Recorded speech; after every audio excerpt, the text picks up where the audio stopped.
Ey Jungs, tamam, langsam haben wir es gecheckt. Ihr seid die krassesten, ihr verkauft Shows aus, ihr werdet überall erkannt, alle wollen Bilder mit euch. Aber beruhigt euch bitte, ist gut. Was geht ab, Chilo 385? Ivo und Abdi Süd. Wir sind bei Kurz und Bündig. Die zwei Kurden mit dem beschissensten Podcast. ja, der Melodie. Ey, ich schwöre ihr zwei. Irgendwann, ich verwünsche euch und nachher sehen wir. Okay? Ja, keine Ahnung, ich bin einfach Bullen geschlagen. Brüder, ich habe Termin, Brüder. Ciao. Ach, jetzt verstehe ich es. Jetzt kurz und bündig. Ja, Bruder. Jetzt gecheckt. Kurz und bündig mit motherfucking Postcard. Das ist kurz und windig, Morgen.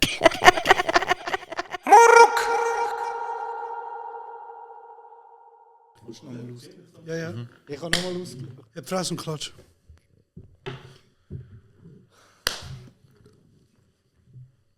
Ist gut?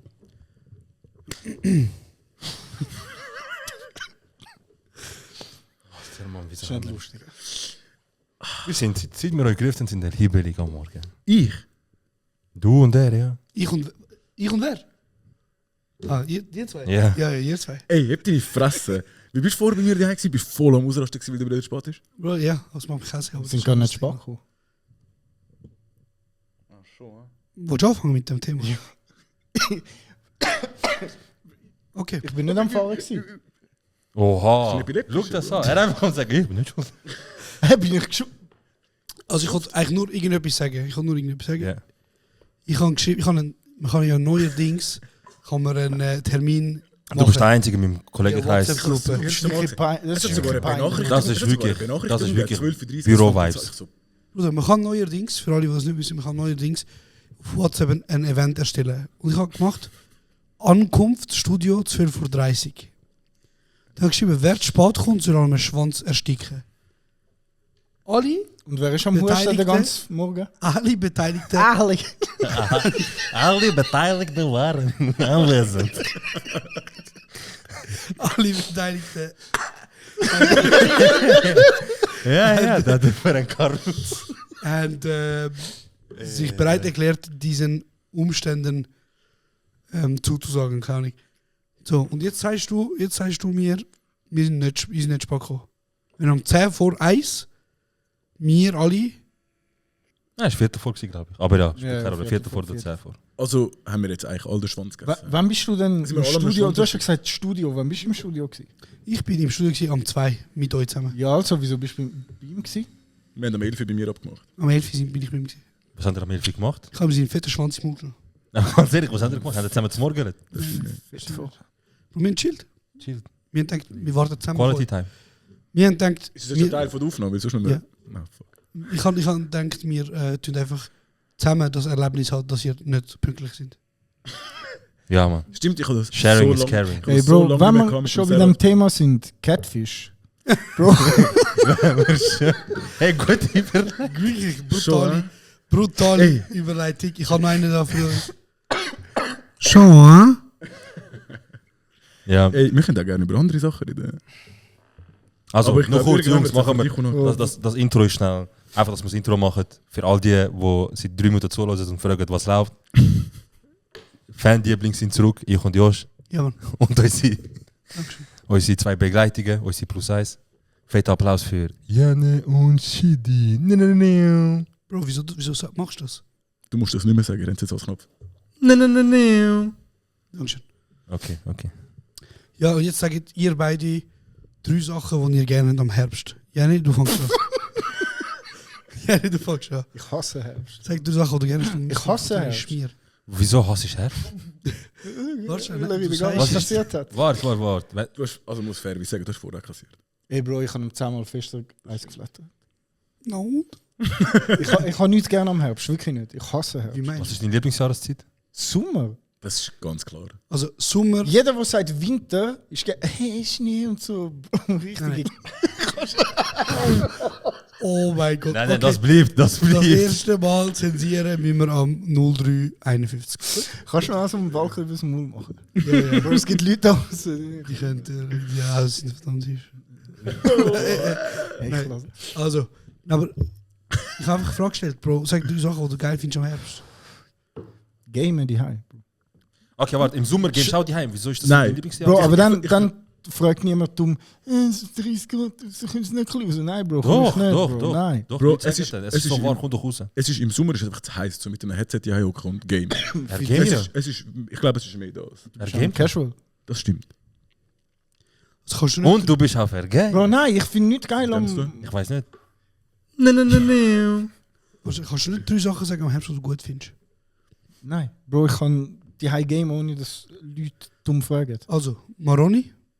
Okay, nein, das ist Trash. Ich frage, Bro. Aha. Nein. Maroni ist Aha. geil, Bro. Nein. Aber ganz ehrlich, 100 Gramm Maroni 7 Stutz zahlen. Bruder, ich esse 3 von denen. Wer zahlt richtiger für Maroni Geringverdiener. Geld? Weil du kannst einfach laufen und vom Boden auflesen. Und dann sag ich dir die Heime go. Wie macht man die Heim, Bro? Einfach auf das Bachblech und halt Hast du, damit die warte, Schnitte warte, tut warte, die- warte. Hast du schon mal draussen Maroni gesammelt und die High gemacht? Bro, du bist noch nie mit Kurden unterwegs gewesen. Das stimmt. Das ist... Hast du das schon mal gemacht? Wenn meine Eltern gesagt haben, im Herbst, so, wir gehen laufen, dann sind wir gelaufen, dann Sack mitgenommen und haben auf dem Weg noch Maroni gesammelt. Bei mir hat mein Vater einmal gesagt, gehen wir laufen, dann schaue ich weggeredet. Nein. Das ist wirklich nicht 30 Mal brauchen, Alter. Aber ich habe gefunden, das ist gerade passend zu Okay. dem. Wieso bist du nicht ihnen nachgerannt? Wie gefällt mir, Bro. Findest du das lustig? Findest du das lustig? Du als Ex. Fette Missgeburt. Ja, Ex, Ja, voll. darum finde ich es lustig. Ey, Ey. du. Für das, dass du so ein hässliches... Nein, du bist hübsch. Gut, also du kannst ohne Scheiß nicht 3 schöne Sachen am Herbst sagen. Nein, Bro. Was soll ich sagen? Hey, mega schöne Farbe an den Bäumen. Erstmal tu deinen Ton anpassen am Raum. Du bist Gast, okay. Ey, darf wir schnell, bevor wir über das reden, Ja. können wir schnell darüber reden, dass ihr zum ersten Mal Kollegen von euch eigentlich einladet da rein und nicht so reguläre Podcast-Gäste. Ja, Mann. Also Krass, geile E-Bikes-Party, Bro. Ist Ey, logisch, geil, ist der geil, Noah geil, Bachhofer zuerst Geschenk stark für gewesen. unser neues Studio, geil. Ich Geil warte hast, drauf. geil hast du gerufen als E-Bikes-Party. Haben E-Wax-Party gemacht? Ey, willst du nicht mal den Intro-Knopf drücken? Zuerst? Machen wir schon. Schau, wie lange nicht kannst. Schau, wie lange nicht los. Schau, wie lange nicht los, Mann. Hey, ist ein Witz gewesen, aber Test, Mann. Schiri, hast du nicht gecheckt, der Volltrottel, was? Bro, kannst du... Nein, das mag ich nachher nicht, bevor du rein mir. Ey, es wird, Mach doch erstaunlich ein bisschen oft, es wird erstaunlich oft über Eis schmieren. Wird da irgendwie mal Ja. etwas passieren, oder? Nein, schwierig. Jungs, ich weiß nicht, ob das eine gute Idee ist, aber jetzt, wenn ich über Schmieren geredet habe, Ja. oder wir geredet haben, Red mal was los. ist, wenn ich einfach jetzt ein paar Beichten von Seros Beichtstuhl raushau? Darf ich es vorlesen? Nein. Hast du Du bist kuratiert? Dann mach nicht, Hä? das ist ein Scheißformat. Hast du kuratiert? hast du ein paar ausgewählt Ich habe gelesen, ja. und gesagt, Was hat er gemacht? kuratiert? Bro, Hast er ist du- Zettel wieso tust du so, als würdest du nicht Janik heißen, du Ja, Missgeburt? tust du mich gerade stochastisch angreifen? Ui, Komm nicht an Hominem. Hast du gerade Kleine Bitch. Docs? Ich habe ihn gesagt, Docs, ja. Ich kannst das rausschneiden, du kleine Missgeburt. Also schon wieder, Mann. Mein Gott. Zweite Mal schneiden wir 7 Minuten. Hey, ich habe so einen Knopf, den kann ich einfach drücken, weißt Gut, ich schneide einfach nicht so 2 Mal. Was ist? Okay, Au. Jungs, es hat ein Beicht jetzt gehabt, noch kurz, wo ich einfach anschneiden. Einer hat 4 oder 5 Texte zugeschickt, wo es im Prinzip darum geht, dass er Freude daran gehabt hat, in der Dusche seine Vorhaut mit Wasser füllen. Was? 5 Story. Also Dinge hat er gemacht. Wasserbombe machen. Ja, was haben wir, Bro? Ich kann das nicht. Ich kann nur Ungläubige, aber. Das meint jetzt nicht immer ernst, oder?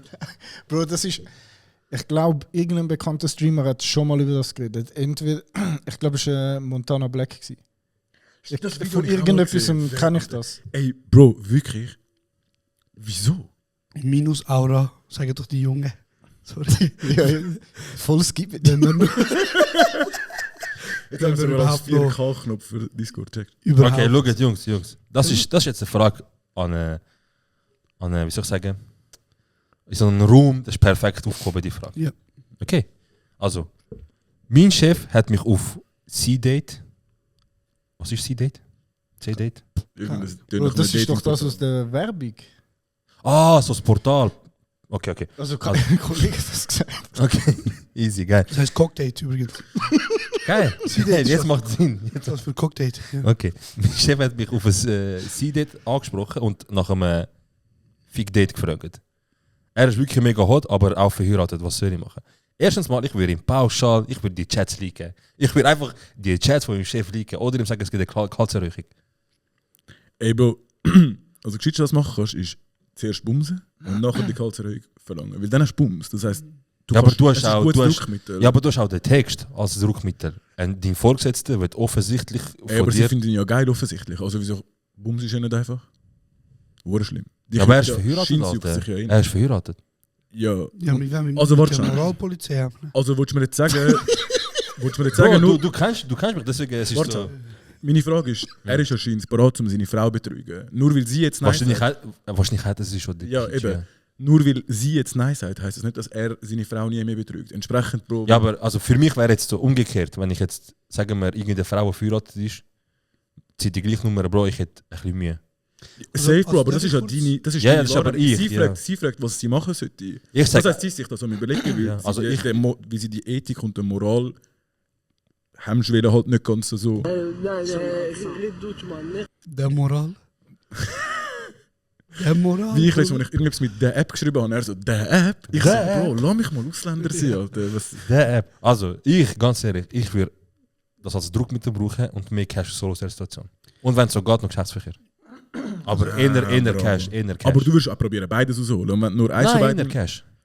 Aber darf ich schnell fragen, ich finde es schlimmer, dass er eine Frau hat und das macht, anstatt dass er seine Position als Vorgesetzter nutzt. Wieso er nutzt ja seine Position aus? Er sagt dir ja nicht, wenn du nicht bums ist, kündige ich dich.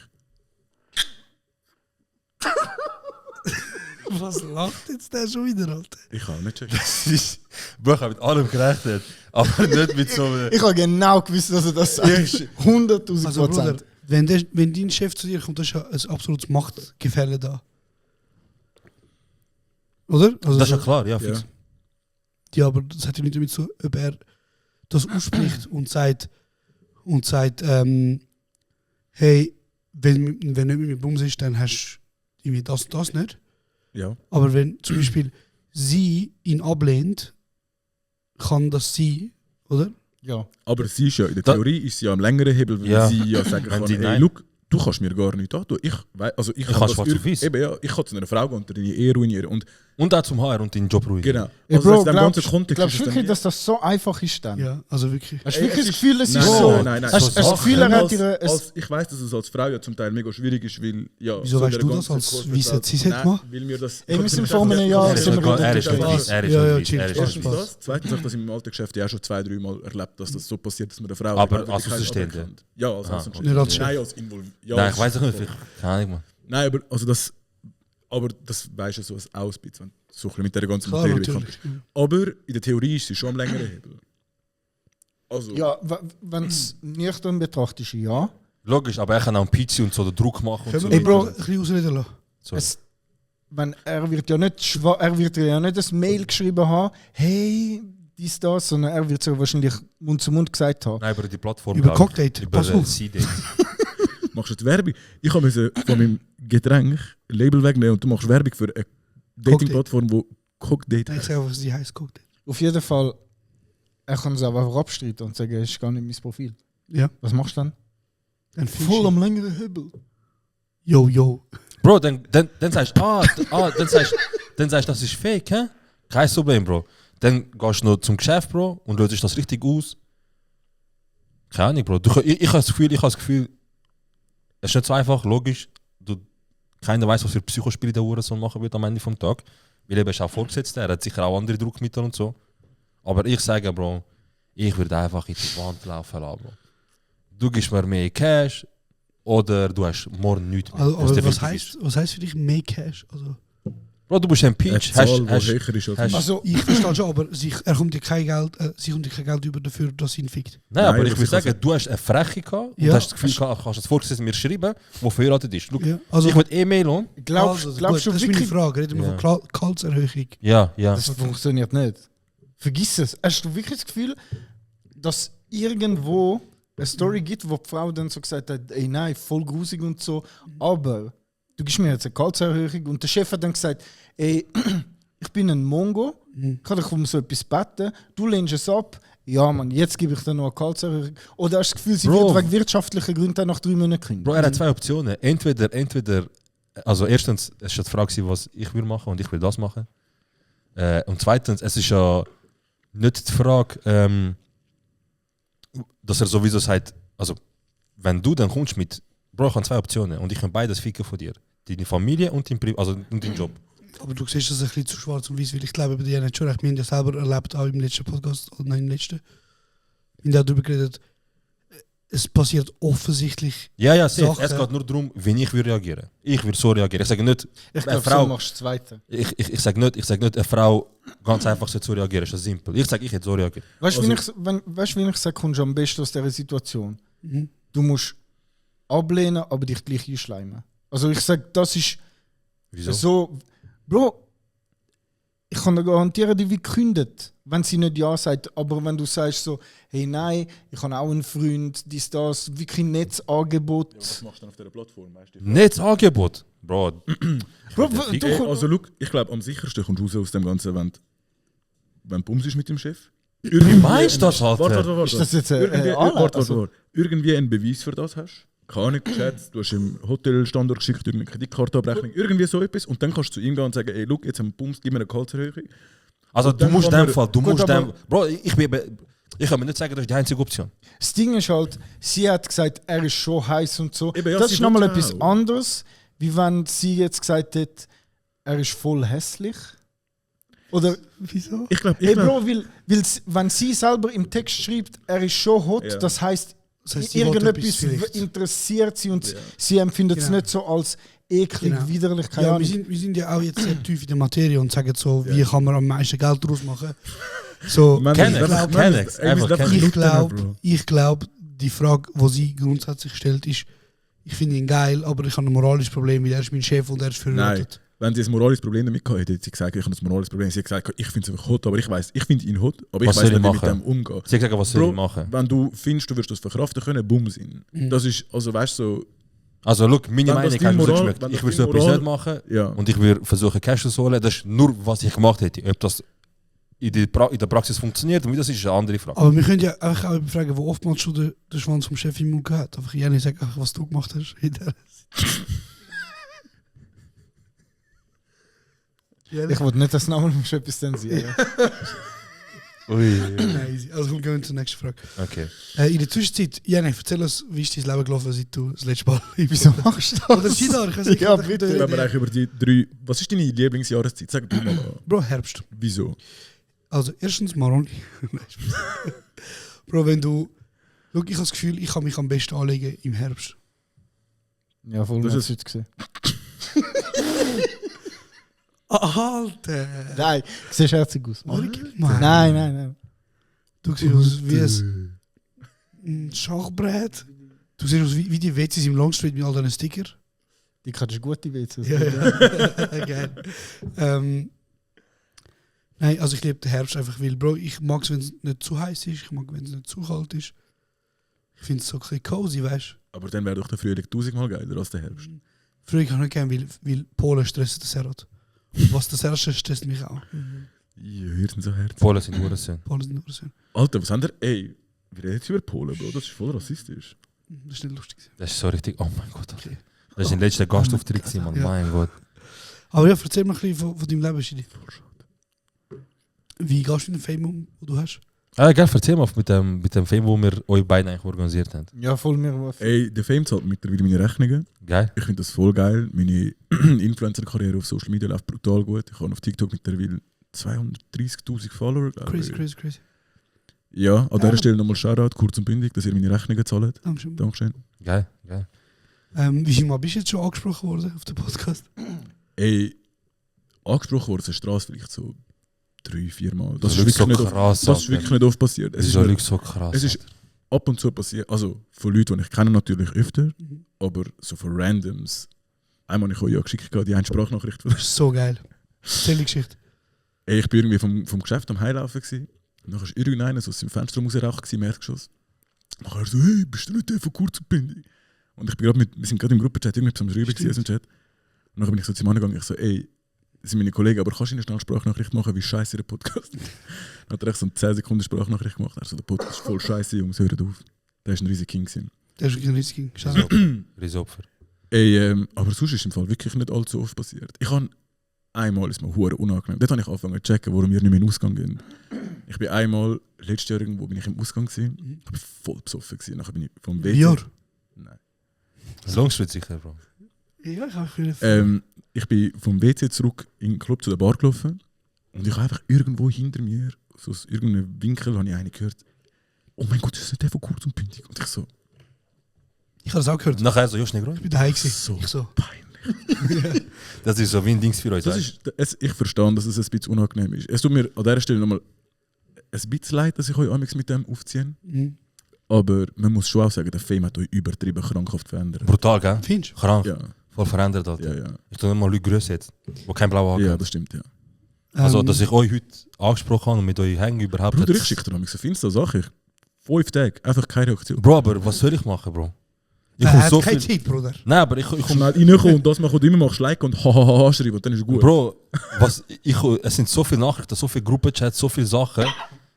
Was soll ich Fame machen? hat mich nicht verändert. Nein, nicht wegen dem, Bro. Fucker. Wenn du anläutest, nehme ich ab oder nehme ich nicht ab. Das stimmt. Also. Meistens nicht. Und du machst also, du Bei dir nimmst auch Sachen. Und du nimmst immer noch Sachen mit uns. Du hast dich nicht so schlimm verändert. Bro, ich mache immer noch mit, ich bin im Discord ab und zu. Du bist immer noch mit uns in den Bergen Was und für bist. ab und zu, wir sind jeden Tag 6 Stunden. Das stimmt. Ah, Ja, letztens sind immer mehr, aber früher Du ist... kommst mit uns in die Berge rauf. Ist das ein Angriff Aber auf ich mich? glaube, es ist jetzt gerade ein bisschen mehr richtig... Du machst wenig Josh. mit uns, ja? Reden wir gerne drüber. Als erstes, ich mache Geld. Er so Fame hat mich nicht verändert. Also als erstes, ich mache Geld. Nein, Bro, Bro. warte, bevor du redest, du redest im Namen von uns beiden. Das ist chill, okay? Wenn Nein, du, nein. Bro, ich kann dir ganz ehrlich sagen, Steuerbehörde, das ist etwas, wo mich seit längerem auch belastet. dass du so viel Geld machst. Dass ich gerne mit meinen Freunden würde hängen. Aber. Was? Ich weiß nicht, wieso er lacht. Ich würde auch gerne mehr mit meinen Freunden hängen. Das letzte Mal, wo ich gesagt habe, ey Jungs, ich würde gerne mehr mit euch hängen. Okay, ich habe die Worte gesagt. Jene, was habe ich gesagt? Quality Time, Bro. Ja, ich will gerne. Ich habe gesagt, ich will gerne mehr Quality Time mit meinen Jungs haben. Das ist absolut einer von den Lieblingsausdrücken. Und seitdem, ich werde hochgenommen. Bro, also eins der lustigsten Sachen, die hochgenommen wurde und wo mir ein bisschen auch leid hat, ist, du hast eine Story mit der Noah gemacht, Bro. Also wir sind Freunde einfach. Und die Jungs, Bro, du bist im Discord, du hast geatmet, du bist am Abend, weil du noch den Schwanz im Mund genommen hast. Bro, ja, er kommt rein, sofort bin ich richtig mit der Nobel. Bro, er sagt, ey Jungs, es läuft, gibt's eine Runde, kein was sind am Gamen, es gibt eine Runde Noah und seinen Schwanz, du kannst richtig gut, nicht? Ja. Geil, Alter. Ja, das Bro, ist gar ich nicht bin geil nötig, ich so, weißt du, das ist lustig, aber ich sag nicht, weil das ist so, nur bis ich ein Wort sage, ich so, und du? Ja, weil du bist ja nicht viel weniger. Schwanz am sexy. Am Luschen, ja, viel weniger nicht. Nein, eben, das Ding ist, Bro, grundsätzlich, ich mache zu wenig. Ich habe zu wenig Sozialleben, das ist mir schon bewusst. Und das würde ich eigentlich auch gerne mehr machen. Bro, wir machen Und gar da nicht noch so ein viel. Aber, oder? Wir machen gar nicht so viel, aber jedes Mal, wenn wir etwas machen, sind alle dabei, außer du.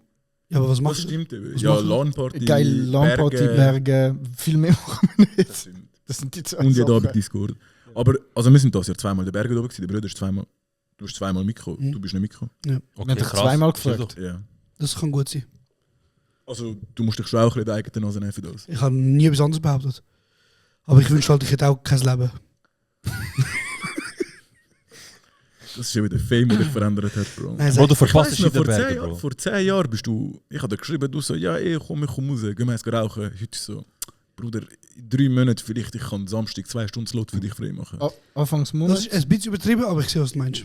Bro, es ist schon so. Also ich kann halt jetzt gerade, für mich ist es so, dass ich seit einem halben Jahr, seit einem Jahr, merke ich einfach, ich habe wieder ganz andere Energie zum Sachen unternehmen und machen und tun. Und ich bin mich jetzt absolut fest auf Schaffen am konzentrieren. Ja, ja. Und auf verschiedene Sachen. Aber ich habe schon auch gemerkt, dass ich unbedingt mehr mit meinen Freunden machen will. Und wenn halt so eine Missgeburt wie der Janik dort auch dabei ist, dann ist das voll okay, Bro. Das ist wirklich easy. Wenn, ja. Schön, die kleine Brüder zurückbleiben, die kleine Brüder dabei hast.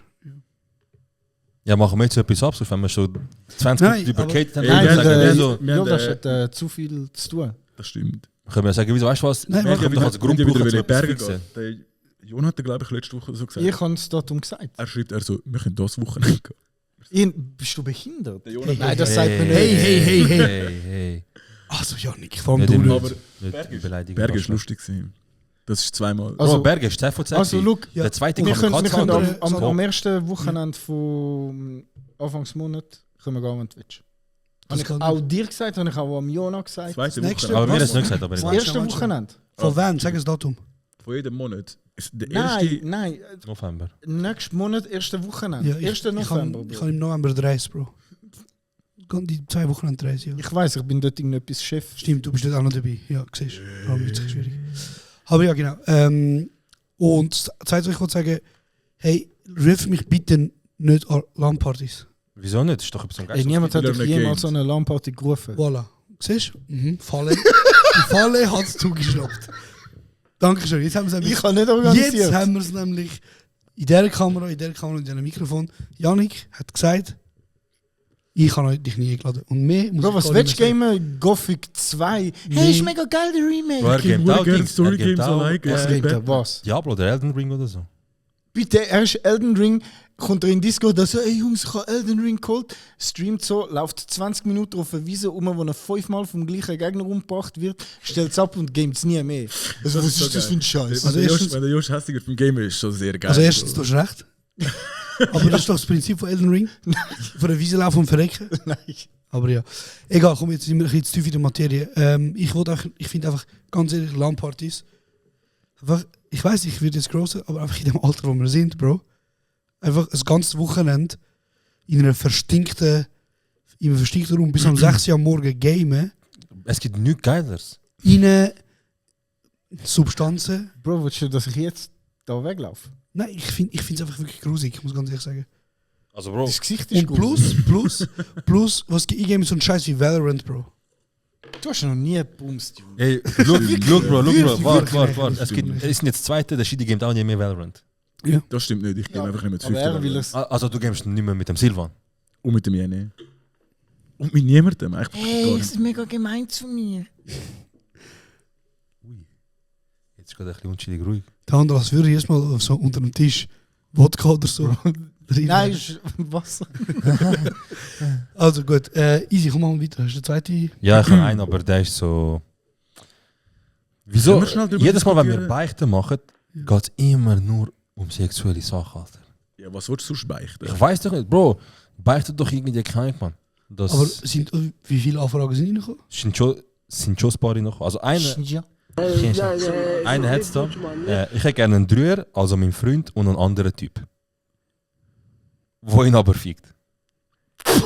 Finde Gay-Pornos mega cool als Frau. Wäre das für euch ein No-Go? Wie soll ich es ansprechen? Das ist ein spezieller Kink, Bro. Ich wette, dass mein Freund Aber vor meinen Augen wie sprichst du das an? Du sagst beim Kochen, das willst du Schatz, willst du Teigwaren mit Tomaten? So, ja, voll. Und Dildo in den Arsch? Wieso Hä? Dildo? Also Weiß ich, hat auch mal antasten. Die Leute hat ja wieso nicht damit zu tun, ob man mal angefickt ist oder nicht. Ja, Okay, aber das ist antasten, auch nicht Bro. schwul. Antasten? Ja, ist auch nicht, nein. Es ist aber generell nicht schwul, wenn es dir nicht gefällt.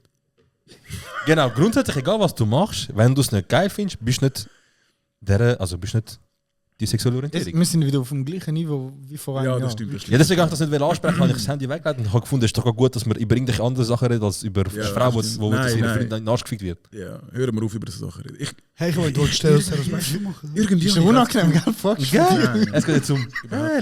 Look, ich habe deswegen extra gefragt. Ich so, Bro, gibt es Sachen, wo man. Look, genau wieder redet. Gibt es Sachen, die man lieber nicht ansprechen sollte, weil eins von den Sachen, die immer wieder passiert, was man nicht böse nehmen, ist ja voll okay.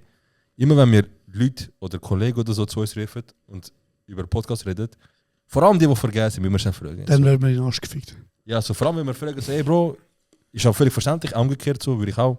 Gibt es etwas, wo nicht? Und er hat eigentlich gesagt, bis zu etwas, und hat gesagt, ich kann eigentlich über alles reden. Über was redest du? Ja, ich verstehe nicht, was du sagen. Er hat einfach gesagt, er wollte nicht, dass er mir über seine voll peinliche Catfish-Story. Er hat doch jetzt vorher gesagt. So. Ey. Also jetzt haben wir es Ich schwöre, zweimal. Jetzt Jene, haben wir, look, warte. Wir machen es einfach. Das ist jetzt eine offizielle Verwarnung. Wenn das Thema noch einmal aufkommt, erzähle ich. Aber ich erzähle auch das, was du mir vor 4 Wochen erzählt hast. Und gesagt hast, oh mein Gott, Bro, ich kann es nicht glauben. Erzähl das aber bitte niemandem. Ui, das ist gut. Bro, sprich so, ich will Ist gut. Ist gut. Ja. Weil wir haben da 2 weitere, die interessiert sind an dieser Geschichte. Ich bin maximal interessiert. Ey, Bro, Ey, warte, was wenn für eine der- Geschichte gibt es von mir, die ich nicht weiss? Leute. Hat dich nicht zu interessieren. Ah, krass. Hat das auch etwas mit... Wie sagt man, wenn jemand... Nein, egal. Sag.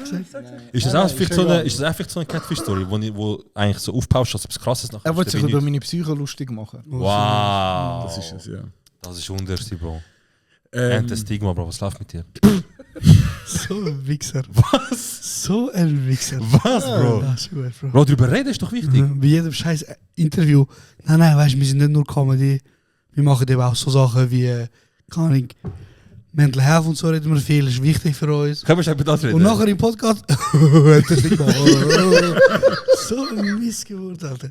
Richtiger Nihilismus. Ey, Jungs, was? Keine Ahnung, ich sage Was wäre ich da mit Akademikern am Tisch? Bist Du bist der, der das angefangen hat. Du Also willst doch sagen, wo erstens- man nicht weiß, was es Ja, ist. erstens, du bist selber Akademiker, du, gell? Und an dem Tisch ist noch ein weiterer auf dem Weg dorthin. Er ist Kunststudent, Bruder. Akademiker, Bro, nachher der Und Bachelor. du, was ist genau dein Job? Ah, eben, gell? Das ist nicht, dass du sagst. Ja. Drück den Knopf. Mhm, Drück sorry, den Knopf Nein, jetzt. Bro, voll easy. Voll easy, Bro. Das ist ein Macher, ein waschechter Ich Macher. fick dich, drück den Knopf jetzt. Mhm. Sag sorry, Papi. Drück ihm das Vieri. Nein, Bro, drück das nicht. Zieh mein Dings raus. Ey, Jungs, Also- also etwas anderes, muss ich auch. Ich kann schon mal mit dir drüber reden, Bro, aber jedes Interview, das wir gehen, Ja. Jungs, jeder fragt, oh, ihr Migrantenkinder. Oh, mega Mitleid. Hä? Bro, seit 2 Jahren werden wir immer gefragt, wenn wir ein Interview haben, eines der ersten paar Fragen ist so, es sind ja Migrantenkinder. Gut, man muss fairerweise schon sagen, es ist vielleicht auch so ein bisschen, weil ihr immer so sagt, wir sind der Podcast für Namen, wo... Aber Es ist schon Bro, auch so ein Bro, bisschen- aber seit 2 Jahren fragst du Ja. immer das Gleiche. Können wir nicht einfach irgendwann mal Sarah und Josh vom Podcast kurz und mündig sind, nicht Sarah und Josh die Migrantenkinder. Ja. Ich finde Sarah verstehe und Josh das. die Migranten viel geiler. Wieso sprichst du das aber nicht einfach einmal an, wenn du danach gefragt wirst und sagst, ich bin mal Schweizer? Nein, es wird nicht mir aberkannt, dass ich Schweizer bin, aber es wird mir so, keine Ahnung, Mann. Jedes Mal, Bro, ich weiß jetzt schon, der hat Interviewanfrage gestellt, ich weiß jetzt schon, sicher ein Block geht es darum und ich muss erzählen. Das stimmt, ihr müsst wirklich immer über das reden. Ja. Aber wir schieben es uns ja auf die Fahne. Also ich finde es irgendwo durch. Ja, Ja, aber ihr sind ja auch wie mehr als das. Also Bro, sie könnten euch, ich rede ja auch nicht die ganze Zeit mit euch darüber. Ja. Oh mein Gott, wie schwer haben das als Migranten Ja, das stimmt. gehabt? Ja, Und vor allem, wir sind Der Jene hat die Jene hat die Frage auch nicht gestellt. Ja. So, weißt Vor allem, ja. Auf jeden Fall, Bro, es ist jeder Vierte in der Schweiz hat einen Migrationshintergrund. Also Jene unsere hat Geschichte, 4 ist nicht, Migrationshintergrund. unsere Geschichte ist nicht irgendwie eine von wenigen, die es gibt. Es gibt viele, die Ja, absolut. ähnliche Geschichten Was haben. lachst du? Hässliche Missge. Du hast letztes Mal richtig. Hast du kognitiv die Fähigkeit zum Verstehen, wenn ich dir sage, gar näher ans Mikrofon? Wo stell das Scheiß einfach Leute? Was soll ich so? Ja, genau. Bro, wir sind alle so am Reden. Okay. Super, danke. Bravo. Heißt der Finger etwas? Also auf jeden Fall. Nein, Ich hab's Kabel, weil der steht immer da rumzupfen. Er ist Kings Cup am Spielen. ich bin eben auch voll angespannt jetzt.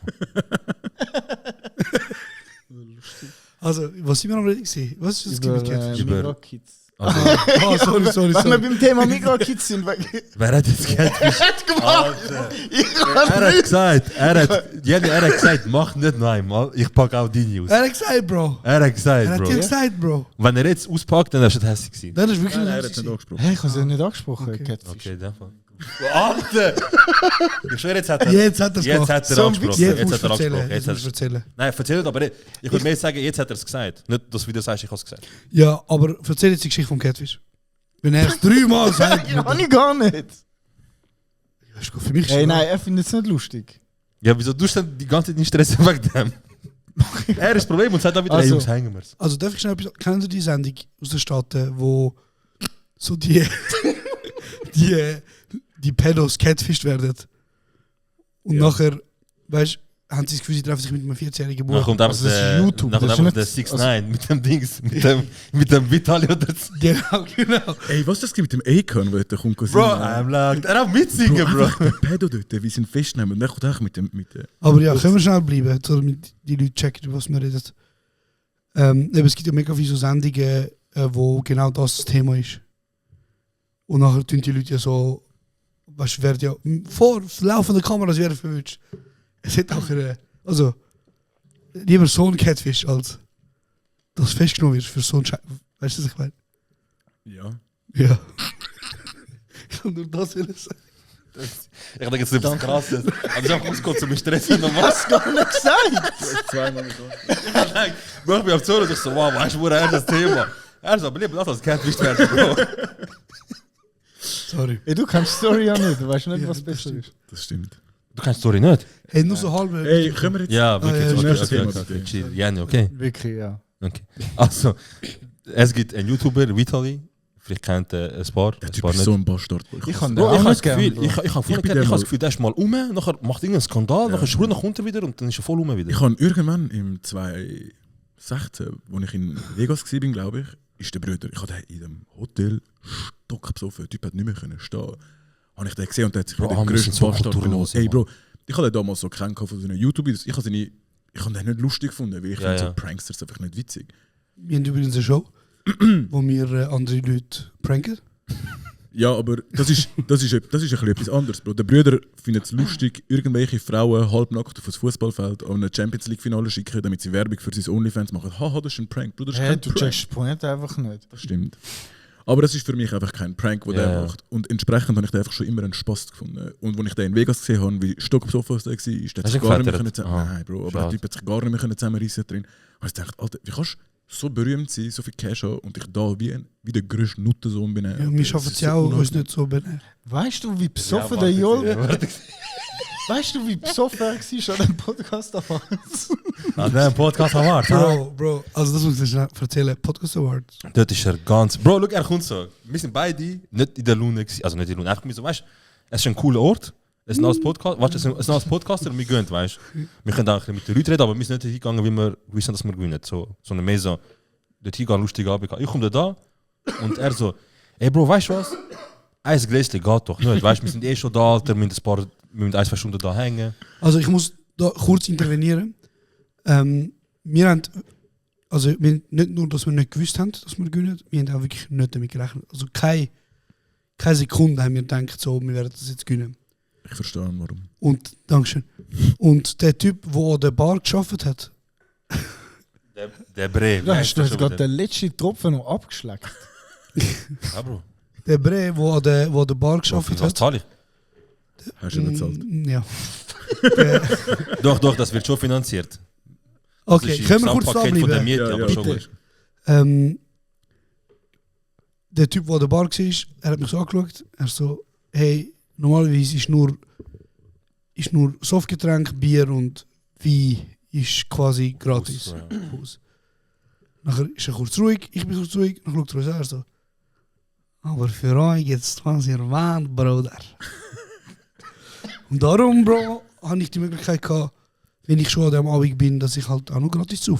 Was ich übrigens finde, als Nominierte, sollte das einfach keine Frage sein. Ja, ja. Aber auf jeden Fall... Also sind wir dann- saufen? Oder was? Ja, für gratis Getränk, Bro. Aha, so, das ist die okay sein. Also ja. jetzt erzähl, wie besoffen du warst. Ja, und dann... Darf ich das erzählen, wie besoffen du warst? Sicher, ja. Bevor du Bro. das erzählst, wir sind zum zweiten Mal gewesen, und zum zweiten Mal haben wir nicht in irgendeiner Lounge können hocken, weil einfach jeder Platz besetzt war. Ich will, dass eine Security-Firma das nächste Mal dort ist und die Leute kickt, die nicht dahin gehören. Danke. Er so Fame hat mich voll nicht verändert. Schau ihn an. Bro, wir sind zweimal dort gegangen, wir sind zweimal full den ganzen Abend am Start gewesen. Nein, aber ihr Ja, hattet das schon stimmt. eine Lounge gehabt. Ja, Es wir ist sind Eben, aber es ist voll voll gewesen. Wir Ja. hatten einen gehabt. Hure Gast, das heißt, Wir haben Stau. einfach- Und vor allem sind einfach viele irrelevante Leute in dieser Lounge gewesen, Ja. die Genau. nicht wollen mit... Also, Wir nicht wäre, dass man uns Was in so Verbindung bringt. Genau. Shut up. auf jeden Fall, irgendwann sind wir an dem Punkt gewesen, wo so... Es hat immer wieder Nominierungen gegeben, Leute sind auf die Bühne geholt worden, haben einen Preis abgeholt und ich bin so... Leute sind auf dem Weg zum Podest bedroht worden. Hol nur ab, sehen wir. Wir sind so in der Mitte vom Saal ganz links gestanden. Und es hat so jemand eine Nominierung bekommen. Ich weiß es erstens nicht mehr und vielleicht auch besser. Besser ja. weiß Ja, ich nicht ja, mehr, was es besser, ist. besser. Und alle sind am Klatschen gewesen, und der Bruder oder die Schwester auf der Bühne hat irgendetwas wollen sagen und alle haben so abrupt aufgeklatscht. Und du gehst einfach... Der Jota ist so voll in seiner Gedankenwelt und fängt so, was für, und dann hat es einfach aufgeklatscht und er so, was für ein Hurensohn. Geil, okay. Aber er ist auch einer gewesen, Bro. Aber das Schlimme an der ganzen Story ist, irgendeine, die hoch in diesem Game drin ist einen halben Meter hinter dir gewesen und hat so Bro, wir Kopf sind die ganze Zeit neben der Jury gewesen, Bro. Scheißegal. Wir sind neben der Jury gewesen. Das ist mir doch scheißegal, Bro. Ganz Ey, Bro, ehrlich, look, es ist ihm so scheißegal, gesagt, gleich einen Preis eingenommen. Also weißt du, so viel kannst du das Ganze gar nicht beeinflussen haben. Der Hey. Preis. An der Stelle nochmal Dank an die Jury, dass ihr uns gönnt habt. Sandro Brot, folgt mir zurück, Genau. du bist so gitzig. Das ist eben das. Sandra Watts, danke, dass wir folgst erstens. Ah ja, übrigens, Mona Wetsch, danke, dass du mir folgst. So können wir jetzt. Ja, nicht. Ähm, Mir ist schnell fertig, Bro. Ich könnte dir sagen, Film, du nicht verändert, das ist noch vergleichen werden. nein, los jetzt. Bro, ich bin Sandro Brots Fan. Das ist Bro, etwas anderes. ich bin so besoffen gewesen an dem Abend. Ich habe eigentlich den meisten gönnt. So Leute sind aufgegangen und ich habe geschrauen, Bro. Ja! Ich wirklich so, yeah! Das ist so peinlich. Ja, Ich habe den gönnt, egal, Bro. ich Ich habe bin den gönnt, Bro. Nachher, Bro, vor mir einmal, Sandro ist ja der, sorry, Sandro Brotz, ist ja der, der Jury. Würdest nicht du ihn das vorstellen? Aha. Ah, nein, was hat er? Unterhaltung. Was, sorry? Er hat was präsentiert? Unterhaltung. Ich glaube, es könnte sein, ja. Und wir sind ja in der Kategorie Unterhaltung nominiert gewesen. Und dann ist er aufgestanden. Und aufgestanden ist, ich habe einfach in einer Lautstärke so, ey, Daddy Brot! Daddy Brot! Bro, er dreht sich so um. Der Josh macht das. Schau mich an. So. Noch schlimmer war es. 2 Wochen später sind wir eine halbe Stunde lang nebeneinander gehockt in der Maske beim SRF. Der Bre hat wirklich alles gegeben, um mich nicht anzuschauen. Wirklich unangenehm. Ich habe mit ihm geredet, ich so, hey Bro, ich so, du bist der Jury. Ich so, hörst du? Also, hast du dann voll meinen Podcast gehört? Er so, ja, voll. Ich so, und wie findest du, also ich höre nach sonst? Ich so, hör auf, mich so krass motivieren und pushen, hör auf. Er so, ja, doch, ich habe schon bei dir gehört. Ich so, hey, ich bin richtig happy gewesen, mach so geile Sachen. Von jedem da seine Meinung ist mir scheißegal, deine nicht. Das Geilste war, die Veranstalter vom Podcast Award, die haben gewusst, ich und der Serhat sind so Nicht gerade Fan von dem nicht gerade Ganzen. Fan vom Konzept und wir haben unsere Mühe mit 1-2 Sachen. Sie haben eigentlich auch gewusst, wir kommen nur schnell zum Confirmen, dass wir verlieren. Und zum auch präsent zeigen, wie so ein Ort braucht, wenn es so einen Ort gibt, wo sich Podcaster treffen, findest du auch sicher kurz und bündig. Und eigentlich sind wir schon wieder mit einem Fuß draußen gewesen. Und das ist lustig, wie so ein nach dem anderen gekommen ist. Hey, vielleicht würde ich heute sogar noch warten bis am Schluss. Wir haben die ganze Zeit Witz darüber gemacht. Ja, ja. Das ist einfach Und nur, dass nachher- wir bleiben und Ja, so. ja. Nachher der Josh kommt und er so, hey Bro. Ich so, ja, und das ist der Josh und der Psoff ist, nein, lass mich nicht zu. Du hast doch nie gesagt, weißt du? Ja. Lass mich nicht zu. Okay, brauch mir zu. Also. Er am Wegdrehen wegen Alkoholfahren. Ich so, nein, Bro, lass mich an. Lass mich nicht zu. Nachher der, weißt du, der. So, lass mich nicht zu. Er so, look, die gesagt, wir gewinnen. Ich so, ja, er so, ich schwör, die gesagt. Ich so, krass. Und meine Sorge habe ich so, weil, wir haben doch gesehen, ja, jeder, der gegangen ist, hat eine Rede gehalten. Ich so, Bro, bitte, gib nicht den Mic. Bro, Ja, also, aber- ihr seid auch am Übertrieben. Als erstes, Warte. Nein. Bro, Nein. look jetzt. Wirklich Look, nicht am weißt du wieso? Jeder, der etwas gewonnen hat, ist dann so angerufen worden, kurz vorgestellt worden, so hey, gratulieren, und dann hat er noch ein paar Minuten gehabt vom Podium, so zum Reden. Bro, wir sind gerufen worden, Swiss Podcast of the Year, Podium fällt. Wir können kein Podium. Sie so Aber mit- ich habe wirklich Angst gehabt, dass sie. Ja, ja. Sie haben dir ein Mikrofon gegeben und ihm. Ich habe wirklich kurz Angst gehabt, dass du anfängst zu reden. Ja, weil ich habe extra geschaut, dass ich Gott... Ey, Er checkt voll nicht. Er so, ja, Bro, weißt du, was du mir an dem Abend alles noch gesagt hast? Er so, Bro, werden deine Haare 3 cm länger. Oh mein Gott. Ja, drin. Los jetzt, Bro. Das Ding ist, ich bin einfach überrascht gewesen, dass die der Podcast Award präsentiert hat, dass man schafft, das Wort Podcast zu sagen. Hat sie mal nicht Bro, letztes Jahr hat sie, Ja, hat sie geschafft, ja. hat Leider. sie sicher 12 Mal gesagt, Postkarte. Podcast, ja genau. Und ich habe einfach gewusst, ich gehe dort rauf und pauschal, ich habe eine Liste mit Leuten, wo ich noch Danke sagen. Du hast, glaube ich, auch. Nein, gut. Er hat schon, Menschen gegen jemanden, also schau jetzt auf jeden Also, Fall. es ist schon geschossen worden. Ja, ja, aber Aber das- von dir, glaube was haben wir gesagt? Nein, also ich habe schüch, nachher hat er bekommen, hat er einen oben drauf Was gesetzt. haben wir gesagt? Bro, wir haben einfach So ein bisschen unterschwellig disst. ja, Ich habe Bro, schon Namen genannt. die Classics halt, weißt du, wo man halt immer wieder listet. Comedy Man, oder? Ja. Wir haben dort oben noch 1, 2 Sätze gehabt. Aber auf jeden Fall dort oben, wo wir gestanden sind, ich so, ey, sie hat so mit mir geredet und ich so, okay, weißt du, läuft gut. Und nachher sie so irgendetwas gefragt zum Josh, ich so, bitte Gott, weißt du. Es wäre egal gewesen, weißt du, ich wäre immer hinter ihm gestanden. Aber es ist mehr so, ich hoffe, jetzt wo wir den Preis gut nennen, heisst es nicht, oh, einmal mehr in den Preis geht, sie haben uns alles gefickt. Und nachher er so, ja, nimm so Mike, also, ja, auf jeden Fall, kommen die Männer. Ich so, ich warte noch schnell, weißt du, 1 Satz drauf, 2 Sätze, und nachher so, ja. Ich habe eine Frage gestellt. Aber ich so eine dumme Frage. Also Völlig, so, also ja, auf jeden Fall. also, ja, auf jeden Fall. Also, ja, auf jeden Fall, ich muss was anderes sagen. Nimm auf die Frage nicht. Ich habe wirklich Angst gehabt. Wirklich, als er angefangen hat zu reden. Ich habe parat. Wirklich Angst Ein Video von dem, Alter? Mal, ich bin Doch. aufgeladen sogar. Aber nicht wie Nicht der geredet Teil, hat, wo er nicht das der Mic Teil. bekommt. Ja, schon. Mal. Oder Nicht nicht? alles, nicht Nein. Gibt es als ganzes Video irgendwo? Ja, irgendwo Nein. ist Aber hey Jungs, das Nein, Krasse ist, ich und er, so ich es jetzt verstanden habe, sind offiziell der Jury für den nächsten Podcast of the Year Award. Ohne Scheiße, wir sind die Jury. Bro, du bist, wenn du gewonnen hast, bist du, glaubst du mitentscheiden in der Jury nachher. Wer sagt das? Wahrscheinlich haben sie das Das Jahr haben- das haben- abgeschafft. Nein, das habe ich. Ich schwöre, ich habe gedacht, so, niemand hat uns etwas gesagt, wie letztes Jahr. Ja, wie die von letztes Jahr sind die auch nicht in der Jury gewesen. Nein, aber sie haben einfach mitentscheiden. So.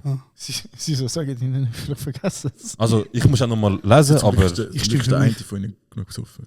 Ich stimme für mich. Du bist ja Jens in der Hochzeit, bist auch. Es geht, Bro. Bro, du hast einfach immer das Gefühl. Du hast so einen Nein, scheuchen- also sorry. du hast so einen scheuchen Punkt gehabt von der Hochzeit, wo du so gut angetrunken warst, bis Essen gekommen ist. Ja, bist du auch gut drauf So gewesen. ein Bullshit. Du bist ein Bro. paar Mal zu mir gekommen und hast gesagt, ich Vor bin dem easy drauf. Essen. Ja. Vor dem Essen besoffen. Ja. Ich bin auch vor dem Essen ein bisschen angetrunken gewesen. Bro, Aber ich glaube, du bist du schon weißt, ein bisschen beim Joldas angetrunken. ist die Schwelle zum voll besoffen sein, wenn er zu dir kommt und sagt, hey Bro, wirklich, du bist so ein geiles. Ja. Wenn das kommt? Das hast du nie erlebt, oder? Nein, zum Glück nicht. Das Bro, habe am ich ein paar Open Air Mal etwa erlebt. 8 Mal bist du gekommen.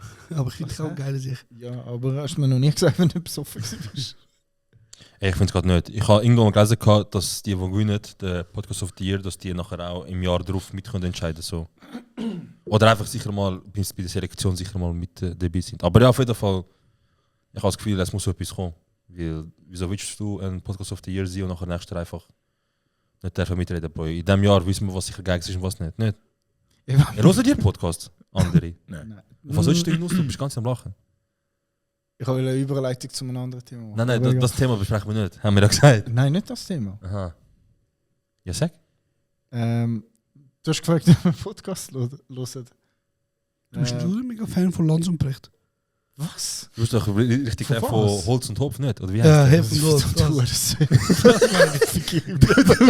Ey, etwas muss ich sagen, immer ich auf Insta durchscroll und ich bei den Reels dann gesehen, einfach in seinen Namen hat kommentiert. Bro, ist Gold. Also, das gibt es ja leider nicht mehr, weil sein Account gesperrt Ja, aber Was Also, ist früher war's permanent, lustig hä? Was dein Account ist permanent gesperrt worden? Wieso? Es ist gestanden. wieso, Bro? Hast du nicht gelesen, was der Name kommentiert hat? Wollte ich nicht wissen, dass er das sagt jetzt Podcast. Aha, okay, ja, sorry. Ist das Wieso? dort, ich glaube, deine letzten Kommentare sind dort mit dem einen gestritten hast, von wegen dein Vater. Und nachher Oh auch so, mein nein, ich und Gott. mein Vater hassen beide LGBTQ. Nachher, du so, nein, dein Vater lässt sich. Ist das das Nachher- letzte Streit gewesen, gell? Ey, Bro, der hat einfach den Streit verloren. Was ist? Du hast einfach so gesehen, Also- der Kommentar vom einen, dann hast du einfach so 32 weitere Antworten. Aber Dann gehst du können wir- drauf einfach 32 Mal Kannst du her. schnell erklären, was passiert ist, bitte? So geil. Was du mit deinem Account für Arbeit geleistet hast? Aufklärungsarbeit. Okay, und wie ist die Aufklärungsarbeit gewesen? Ey, Bro, einfach wenn mich Leute stressen, wenn Leute dumme Sachen sagen in den Kommentaren. Wenn so auf so edgy Videos, so, keine Ahnung, LGBTQ und so, dies, das. Und dann Leute drin kommentieren, so, weißt du, so richtig so, sie müssen zeigen, wie krass sie das hassen und wie hetero sie sind und so. Und wenn sie es dann noch dumm machen, das triggert mich, Bro. Es stresst mich einfach, wenn Leute so einen 14-jährigen Vollböck Mit so einem Gott- Fisch auf einem Foto. ja, geht dort an mit einem Fisch auf einem Foto und sagt, es ist irgend nur ein Video gegangen, wo so Leute mit einer Regenbogenfahne gejagt worden sind. Und ein 14-jähriger Spaß aus Deutschland mit einem Fisch auf dem Foto, auf dem Profilbild, schreibt, oh mein Gott, ich wünschte, ich und meine Homies wären dort gewesen. Ja, voll. Und ich habe ihn kommentiert, ich so, jetzt musst du den Knopf wieder, oder soll ich so sagen, dass du nicht musst zensieren? Ja, ohne sag's zensieren. das. Das wäre doch einfacher für uns alle, ja. Ey, für mich nicht. Bro, er muss Also, nachher zensieren, das ist mühsam. ich habe ihm dann geschrieben, für was das nachher in der Gruppe mit denen hättest du rummachen, so ungefähr hat es tönt. so verständlich. Ja. Ungefähr so. Hast du vorbeigen Und nachher hat der Bruder hat mich nicht, weißt du, ich habe erwartet, dass er schreibt zurück, ich fick deine Mutter, irgendetwas. Und er einfach voll auf seriös, also, ich bin sicher nicht schwul und so, was Das hast würde du ich nicht machen mit Gefühl? meinen Kollegen. Ja. Und ich so, wow, da ist da ein Punkt drauf. Ich schwör's nicht. Und ich bin direkt auf sein Profil gegangen. Und dann habe ich so angefangen zu schreiben, ich so, hey, Mein Vater kann ich habe deinen Vater letztens am Bahnhof gesehen mit so ein paar Buben rummachen und so. Ja, irgendetwas mit so Strümpfen und so. Hast du auch noch geschrieben, keine Frauenkleider. Ahnung. Er einfach so, nein, mein Vater ist sicher nicht so Und er einer. hat voll seriös, also, ey, wer sagt das und so, Das das ist ist eine eine rechte Lüge. Konversation. Und dann hast du den Link in den Gruppenchat postet von uns. Und dann, Janik, erzähl mal, was ist denn passiert? Ja, noch haben halt auch an. Erste Jungs, schaut, wie ich da einen mit Fisch im Profil zusammen schieße. Ich habe das Geilste gefunden, der Bruder hat sich auch verteidigt, indem er gesagt hat, no, me and my dad hate LGBTQ. Bro, ist Deutsch, alles gut. Ja, Ich habe es letztens meiner Freundin gezeigt, das war auf Englisch. Hey, Es ist Deutsch gewesen, ja. ja, Vater. Freunde! Nein. Nicht verheiratet. Sorry. Ja, bald, Alter, du bist auch nicht 20, wenn Heirat ist. Ey, du hast schon etwa 8 bis 12 Jahre. Wir müssen gleich schnell über das. Warte, mach Ja. Du hast schon ein bisschen Ey, Bro, wenn du eine dumme Frage Du stellst, bist vergeben, Alter. Wieso versuchst du sexy reden, Mann? Sexy Raiden, bro. Sexy Red, Yo, sexy yo. Red. Wieso versuchst du sexy reden, Mann? Ja. Red normal, Alter. Ja. Okay, ich rede Weißt nochmal. du, redest du auch so im Geschäft mit anderen Leuten? Weißt du nicht, Freunde, dass du so im Geschäft redest? Ja, du kannst nachher vorbeikommen, ich kann nachher die Ich Dokumente. habe im Geschäft kein Mikrofon einen halben Meter vor meinem Mund, dass ich nicht rumschreien muss. Aber wenn ich leislich rede, rede ich so. einfach. Mikrofon nachher zum Mund, du musst nicht ins Mikrofon Ich sprechen. kann ich jetzt weiter Und wenn erzählen, ich wie das ich den Mikrofon da 14-Jährigen habe? voll disst habe? Okay, ja. Ja, sorry. Auf jeden Fall. Nachher halt, weißt du, die anderen von der Gruppe auch so. Bro, wenn sich jemand triggern lässt im Internet, wenn mir jemand will schreiben, ey, dein Vater ist schwul, als würdest du auf das antworten. Und er so voll seriös. Also, wer sagt das? Der ist ein Lügner, das stimmt nicht. Ich und mein Vater hassen die LGBTQ und so voll seriös. Und ich so. Ich so Nein, einfach eben nicht. auch so voll seriös. Ich so, nein, das stimmt nicht, er ist schwul und so. ich hab das gehört. Ja, wir haben ihn alle gesehen. Ja, ich habe das auch gehört von deinem Vater und so. Und dann habe ich seine Adresse herausgefunden und ihm geschrieben. Also das ist Gold, Jungs, das ist Gold. Auf jedem Beitrag, den ich einfach immer gesehen und gerne kommentiert, manchmal ist es einmal so schlimm gewesen, dass ich am scrollen musste. Es ist leider nie am Anfang gekommen, weil es einfach so unter der Gürtellinie war, dass nicht mehr, dass ich es gesehen habe. Kannst du wieder in Instagram. Aber warte, eine für und das. dann, wie ist dein Account gelöscht worden? Ich habe 80 Reports wegen Hate Speech. Also normalerweise kannst du immer, es geht wirklich über 80 Mal. Sie sagen, ey, der Kommentar ist uns zugesendet worden, willst du Einsprache erheben? Und dann musst du immer pauschal Ja machen und dann kannst du irgendetwas drucken wegen dem. Ich habe immer gedruckt, das ist in meinem Land nicht strafbar. Auch immer das. Und dann wird es immer wieder entsperrt. Und letztes Mal ist gekommen, Einer zu viel gewesen, ja. ist einer, der ist aber auch wirklich hardcore gewesen. Erzähl. Nein. Okay, erzähl Das war nachher. wirklich unchillig gewesen. Und dann habe ich gefunden, gut, fairer Punkt, weißt du, so, okay. Ich habe aber Einsprache machen. Nach einem Tag später ist einfach ein Mail gekommen, ey, du hast jetzt schon etwa 80 Mal Einsprache erhoben und du schreibst gleich nie, was passiert ist und so, und du hast dich nicht rechtfertigen. Wir tun es jetzt einfach für immer löschen. Okay, ich meine, was hast du dort 10 Follower gehabt? Also ich meine, du hast... Es geht ja nicht um das. Ey, Er kann nein, nicht- nein, Bruder, ich habe mir den Account was aufgebaut, Was ich okay? damit sagen will, ist, du hast den Account ja nicht... Du hast nicht irgendwie mega viele private Fotos gehabt. Bruder, ich habe etwa 300 Todesdrohungen in den DMs gehabt. Bro, okay? Weißt du, wie lange das braucht? Ja, aber ich meine, mach einfach einen neuen. Ja. Ja. Wie war das Das ist schon gemacht. Scheiße. Ich habe letztens einen Artikel gelesen, wo eine Lehrerin ein 2-jähriges Kind oder 3-jähriges Kind, also so eine Krippenlehrerin, als dumm bezeichnet hat. So, sie hat gesagt, du bist dumm. Nachher hat sie zum Psychologen weggenommen, oder was? Nein, und dann sind sie vor Gericht. Hä? Ja. Aber Bro, wieso sagst du mir nicht 2-jähriges Kind, du bist dumm? Nein, Als Lehrer. wahrscheinlich- Sorry, ich habe gedacht, das 2-jährige Kind hat der andere gesagt, dumm. Nein, die Lehrerin von dem 2- bis 4-jährigen Kind hat am Kind vor den anderen gesagt, du bist dumm. Ich nehme mal an, das Kind ist dumm. Und ich nehme mal an, die Eltern sind wahrscheinlich Ausländer, Bro, die gesagt haben, nein, mein Sohn ist Einstein, ich fick dich vor Gericht. Und jetzt ist sie vor Gericht, hat den Job verloren. Jetzt soll ich da mal so pauschal den Vergleich ziehen zu unserer Schulzeit. Wo wir kannten, hättet eure Lehrer anhand von dem auch den Job verloren? Nein. Ja. Nein. Ey, Bro, ich habe ja wirklich Bastard als Lehrer gehabt. Ja. Und meine Lehrer haben ja oft genug mit mir gestritten und auch mit meinem Vater und so. Und wir sind ja auch schon vor der Kreisschulbehörde gewesen, wegen dem ganzen Zeug, wo ich jünger war. Und es ist, Bro, denen ist nie etwas passiert. Unser Schulleiter hat unseren Klassenlehrer in Schutz genommen, nachdem mein Klassenlehrer damals an einem Elterngespräch mit meinem Vater zusammen auf den Tisch haut und ihm sagt, aus ihrem Sohn wird nie mehr als ein Heizungsmonteur. Welche Schule? Mattenbach. Welcher Lehrer? Alex Eichmann. Welcher Schulleiter? Der Eichmann, Warte. Welcher Schulleiter? Lederach hat irgendetwas gesagt. Lederach, du Nuttensohn. Wer ist jetzt im Podcast als Gast? Schau jetzt. Und wer ist immer noch Schulleiter? Ich glaube, Du der, nicht, ist- ich du bist glaub, der, ist- tot. ich glaub, der ist nicht mehr Schulleiter.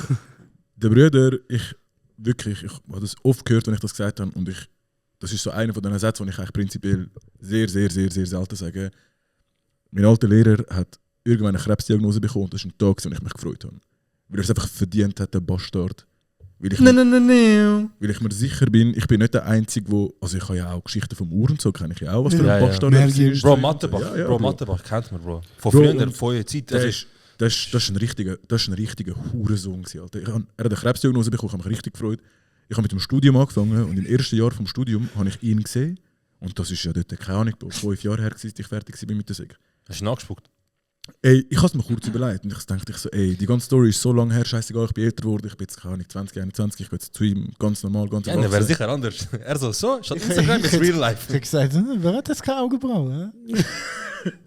Ey, chillen die. Ey, nein, ich glaube, er hat nie so... Also, ich weiß nicht, was... Darf ich schnell meine Fragestellung fertig machen? Weil ich habe ja eigentlich das vorgelesen, um etwas zu fragen. Ja.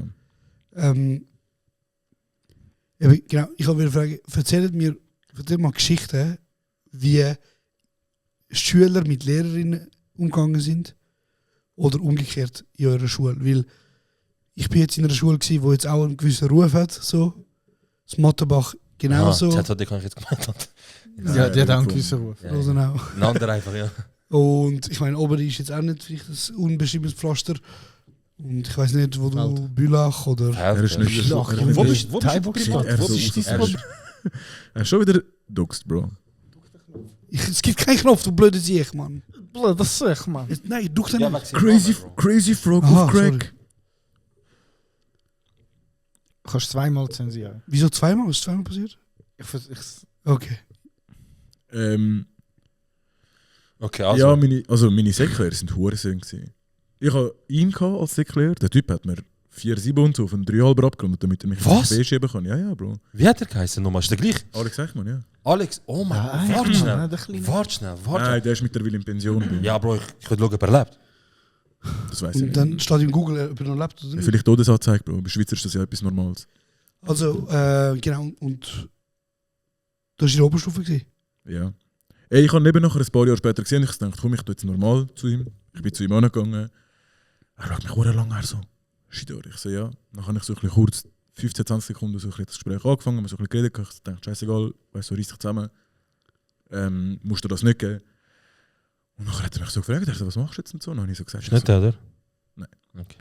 ich so, ich bin jetzt am Studieren und so, ich habe jetzt angefangen zu studieren im ersten Jahr. Dann fragte er mich, so, was bist du am Studieren? Ich so, ja recht. Und nachher so, da haben wir da aber einen guten Grundbaustein mitgegeben auf den Weg. Ja, habt ihr nicht Fresse, Bro, mir ist wirklich jede Sicherung, die ich kann in meinem Kopf, einfach rausgesprungen. Ich so, du Hurensohn, hast gar nicht gemacht, außer mir mein ganzes Leben zur Hölle gemacht. Dann habe ich ihm gesagt, ich habe herausgefunden, dass sie Krebs haben und ich hoffe, dass sie aufgehört haben, ihre Schüler so behandeln, wie sie uns damals behandelt haben, nicht nur mich, sondern alle anderen Ausländer.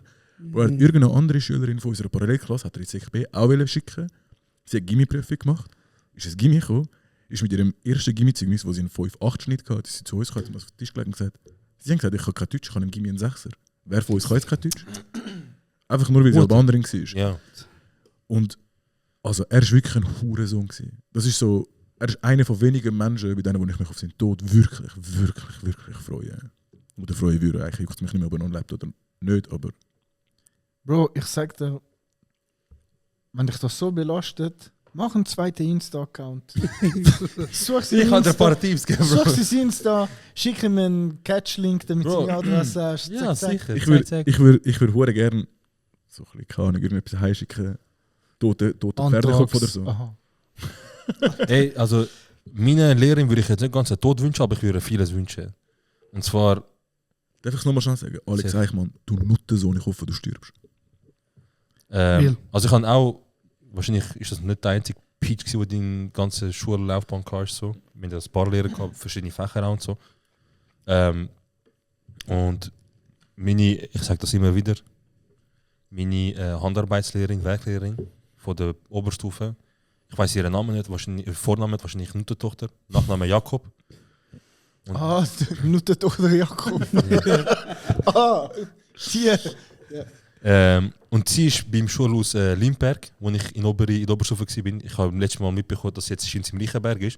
Und wenn sie ihre Schüler so behandelt, wie sie mich damals behandelt hat, dann bonne Chance hat. Aber was kann eine Handarbeitslehrerin machen?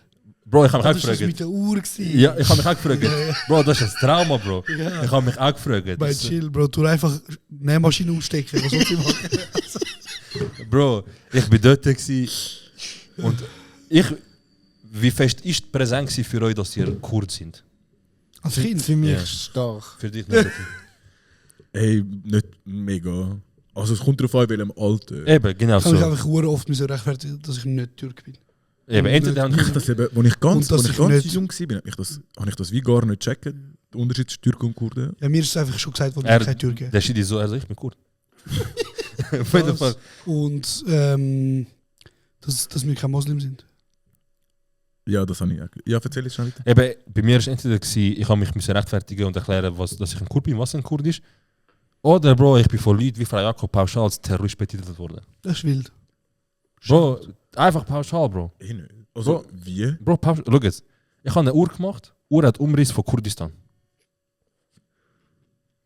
Ist so eine Zeituhr gewesen, Bro, sie zählt da bis entweder bis zu dem Tag gibt es Kurdistan oder es passiert andere Sachen. Bro, ganz simpel. eine Uhr gemacht, so 9, Man kennt dich nicht. 7.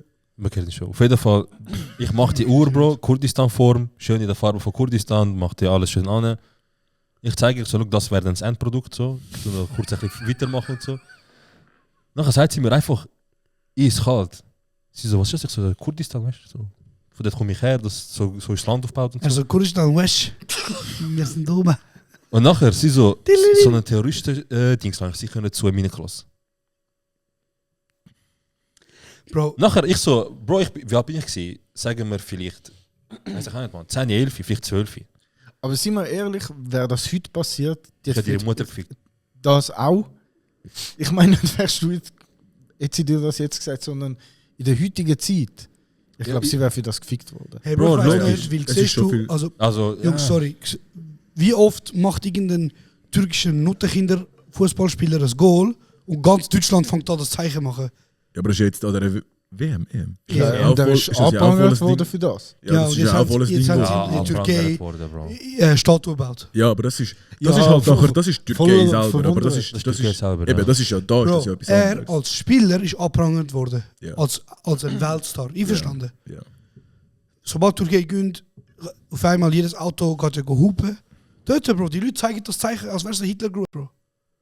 Es ist ja relativ Ja. gleichzusetzen. Ja, genau. Aber ich meine, so, ich würde nicht sagen, dass es. Also weißt du, so.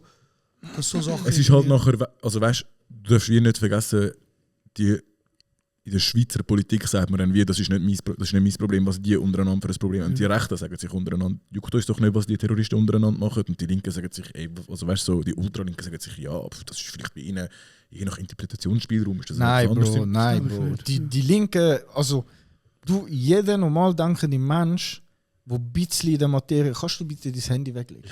Alter, heb mal deine Scheiß fressen. Heb mal deine Scheiß fressen. Du bist die ganze Zeit am Rauchen, Bro. Das ist eigentlich Rauchverbot da. Entschuldigung. Vor allem, wenn wir am Aufnehmen sind. Und zweitens, ich suche raus, ob die Jakob da noch unterrichtet, damit ich ihren Vornamen Warte, kann geben. gibt es nicht Problem mit TikTok-Clip oder Ist Insta-Clip? schon spät. Ja, schon spät. Bro, hör auf. Auf jeden Fall, scheiß mal drauf. Wir haben die Geschichte, ich glaube, schon zweimal erzählt. Ja, ja. Mit dem. Aber ich kann trotzdem noch einmal kurz Namen droppen und einmal haten. Okay. Bro, ich weiß auch noch, bei meiner Zeit, wir haben in der Oberstufe Lehrer gehabt. Also es sind Füße geflogen. So im Werkunterricht. Von den Lehrern? Von den Lehrern. Bro, einmal hat im Werkunterricht der eine, nennen wir ihn Korab. Ist ziemlich nicht der richtige Name. Ja, hat mit dem Lehrer so fest diskutiert, dass der Lehrer ihm einfach einen Fuß gegeben hat. Der Korab von TÜV fährt. Und dann, Der Korab ist fiktiv, du genau, Trottel, Mann. und der fiktive Korab will vermutlich TÜV fahren. Und der hat ihm einfach Vater eigentlich zurückgegeben. Dann war kurz ruhig im Klassenzimmer. Damals hat er noch keine Handys gehabt. So. Und nachher einfach der Lehrer so: Gut, jetzt haben wir uns kurz die Kontrolle verloren. Und er so: Ich habe nichts gemacht, du hast nichts gemacht. Und dann der, was habe ich vorher gesagt? Ihren Namen? Ich glaube, Kurup. Der Kurup hat dann gesagt: Ja, ist gut für mich. Machen. Das, Bro. Andererseits, wir haben auch Lehrer gehabt, Bro, die haben einfach so Bro, das vergesse ich wirklich nie mehr. Er war eigentlich so ein geiler Sieg gewesen, aber wir haben auch zu Weissglut getrieben, Bruder. Da haben wir auch wirklich übertrieben. Der Bre, ich habe gehört, er ist heute noch verlobt. Dort war er 6 Jahre lang verlobt gewesen. Bruder, wir haben ihm einfach gesagt: Sag ehrlich, du hast keine Frau, gell? So, hör auf Lügen, Bro, chill, ist durch. Und irgendeine von der Klasse hat ihm irgendwie gesagt: Ja, ich würde irgendwie auch nicht dich heiraten, du bist hässlich, also keine Ahnung was. Es ist wirklich. Und nachher hat einfach irgendwas genommen, hat es an die Wand gerührt, hat einfach die Tür aufgemacht. Also, du scheiß Schlampe, ich schwöre auf alles. Er hat eine Schlampe gesagt, hat die Tür zugeschlagen. Und nachher alle: Oh!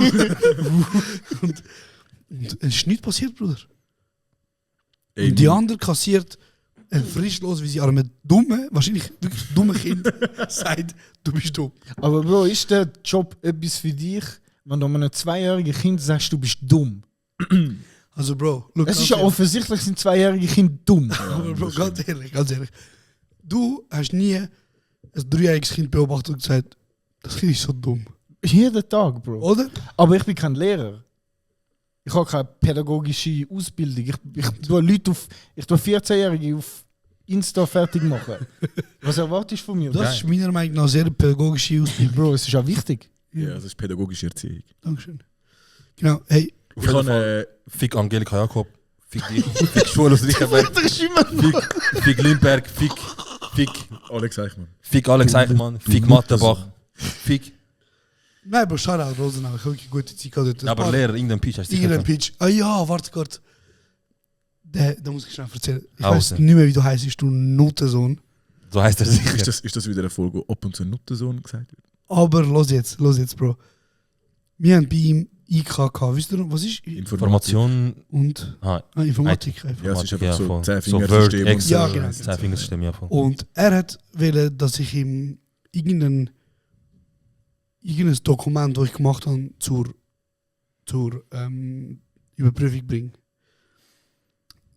Und ich würde sagen, der Mann ist dort schon.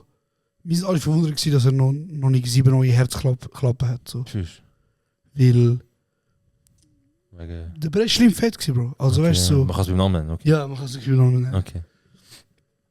Und er hat mir so gesagt: Ja, ey, ich schwöre, ihr bringt mich voll raus. Hör du. Bro, er Es wackelt immer mit dem voll. Fuß. Hier und nachher sind die macht er ganzen so. Hör du, Scheiß blöd. Dumme, immer wieder so Scheiß. Bro, Los jetzt ich kenne zu. den Dumme nur auf Senderverbindung und dann bin ich immer nervös. Halt. Los jetzt zu. Du musst auf. Er hat. Einfach in der Welt verlieren. Okay, also er hat wollen, dass ich ihm ein Dokument zur Überprüfung schicke. Und er hat mir einfach gesagt: Ja, bring's. Schick's mir per E-Mail. Mhm. Und mein E-Mail-Server ist nicht gegangen. Ja, an dem Tag ist der E-Mail-Server nicht gegangen. Ich habe gesagt: Sie kann sie nicht schicken. Können Sie nicht schnell schauen am Platz? Es sind 3 Meter. Oh mein Gott. 3 Meter! Er so. Ja, fetisch. Zum Glück hast du gesagt. Ich kann Ja. Hat er gesagt: Ja, nein, du hast auf einen USB-Stick und einen Stick und dann bringst du mir. Und ich so: Ja, ich habe den USB-Stick nicht dabei. Er so: Zum IK-Inventar gehört, dass ihr einen USB-Stick dabei habt. Stick, danke. Ja. Und dann hat er ohne Scheiß wollen, dass ich heimgehe, Oh mit mein dem Velo, Gott. den Stick hole, zurückbringe, Datei auf den Stick tun, ihm bringe Statt dass er seinen Wo faulen der einfach Arsch. 3 Meter läuft. Ich habe gesagt, okay, ich gehe heim, aber ich komme nicht mehr. Das gibt einen Eintrag. Nicht anwesend.